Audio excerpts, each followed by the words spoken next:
daar gaan ek. Baie welkom by hierdie uitsending van die NG Kerk Oudtshoorn Wes. Het is vroegoggend, ek staan hier in die tuin en allerhande geluide rondom my, gewone geluide, hier ry karre verby, honde wat blaf ensovoorts. Na Jesus se kruisiging op Goeie Vrydag was die Sabbatdag, dit was 'n belangrike Sabbatdag, dit was Paasfees, dit is nou verby gewees. So dit was die eerste dag van die week en vir baie mense het die lewe nou weer voortgegaan, maar nie vir Jesus se disippels nie. En dit laat my so 'n bietjie dink aan 'n sportspan wat 'n totale underdog is. Daar's altyd as 'n span wat geen kans gegee is om te wen nie, tog wel wen, is daar altyd 2 of 3 van hulle stoere ondersteuners wat vir jou sal sê, ek het jou mos gesê, terwyl niemand in die wêreld eintlik verwag het dat hulle gaan wen nie.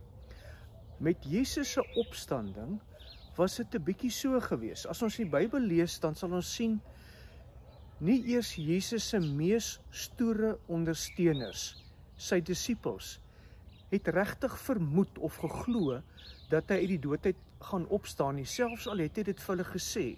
Dit was net 'n werklikheid wat so ver verwyder was van dit wat hulle verwag het, dat toe dit gebeur, het hulle nog altyd nie vermoed dat dit moontlik is nie. Luister 'n bietjie na die verhaal in Johannes 20. Die Sondagmôre vroeg, toe dit nog donker was, kom Maria Magdalena by die graf en sien dat die klip van die graf af weggerol is. Sy hardloop toe en gaan na Simon Petrus en na die ander disipel toe, vir wie Jesus baie lief was, en sê vir hulle, hulle het die Here uit die graf weggevat, en ons weet nie waar hulle hom nou begrawe het nie. Petrus en die ander disipel het toe uitgekom en het na die graf toe gegaan, hulle hardloop nou na die graf toe, kom daar, gaan in die graf in, sien die doeke lê, en Johannes beskryf nogal die doeke redelik spesifiek, hoe hulle nou gelê het, en dan gaan Petrus en Johannes terug.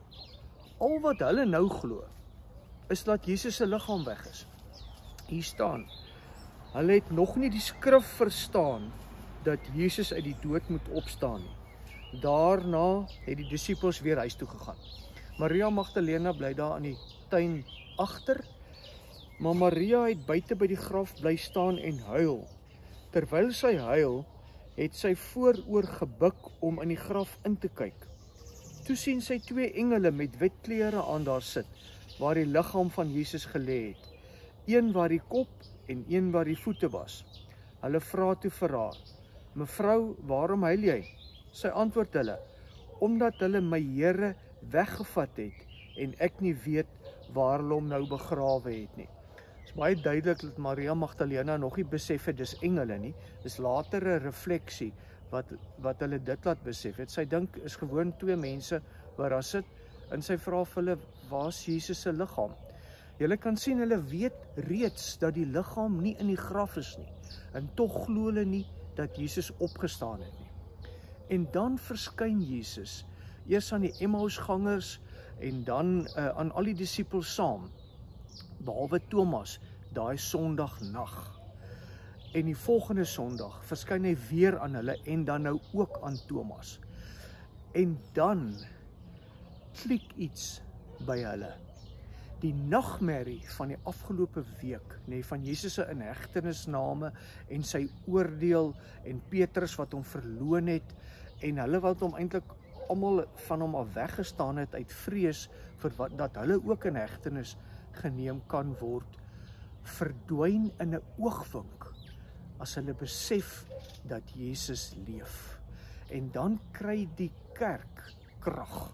Dit begin by die disippels wat krag kry as hulle glo dat Jesus leef, en dan weier as net die 11 wat nou oorgebly het, en die vroue wat daarby was, 'n groter groep, die Emmausgangers word ook genoem, kry hierdie absolute krag dat Jesus nie dood is nie, maar dat hy leef. En ek kan my voorstel, hulle het nou teruggegaan in hulle geheue oor wat hy vertel het dat hy gaan opstaan. En dan begin hulle die evangelie van Jesus Christus, die evangelie van die koninkryk van God, leef en uitdra. En dit alles omdat hy nie dood is nie, maar lewe. Ek bevestig vir ons almal, die Here is nie dood nie. Hy lewe en ons gaan ewig lewe. Kom ons vier dit met blydskap. Kom ons bid. Here Jesus, dis vir ons so voorreg om met U te kan praat, terwyl ons weet dat U met 'n glimlag na ons luister en ons woorde hoor. Dankie dat ons aan U kan behoort. Dankie Here dat U vir ons gesterf het en ons lewens uitgesorteer het, maar dat U nou vir ons lewe en dat ons saam met U kan lewe, nou en ook ewig. Ons loof U groot naam. Amen. Ontvang die seën van ons Here. Dink daaraan dat hy lewe. Die genade van ons Here Jesus Christus, die liefde van God ons Vader en die gemeenskap van die Heilige Gees sal by ons wees en bly, nou en tot in ewigheid. Amen.